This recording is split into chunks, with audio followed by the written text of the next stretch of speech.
Basынан шашы түсіп таз болсын деген. Қуаныш құтты болсын. Енді апамыз бір ауыз ақ тілегін арнаса. Жасы келген адам бәрі шашы түседі ғой. Құрметті кластастар, замандастар.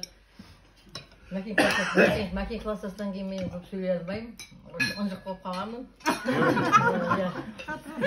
Шын айтам, бары қыздарды күлдірмейді, мен Мәкенге үйленгелі түрмеге түсіп қалдым. Түрмеге шығып кеттім. Сен зияда қалай үйленгеніңді әуелі айт соны. Сол виновник. Сен айтасың қазір. Сухра. Қосты келіп өтепті. Бектібай оңғар айналайын. Қостарын жайлы болсын. Мынау ағаны сыйлап, ағаны класстас достарын сыйлап, құрметтеп, көпке шығарып Алла разы болсын бәріңізге де. Бұл оңай жұмыс емес, қиын жұмыс.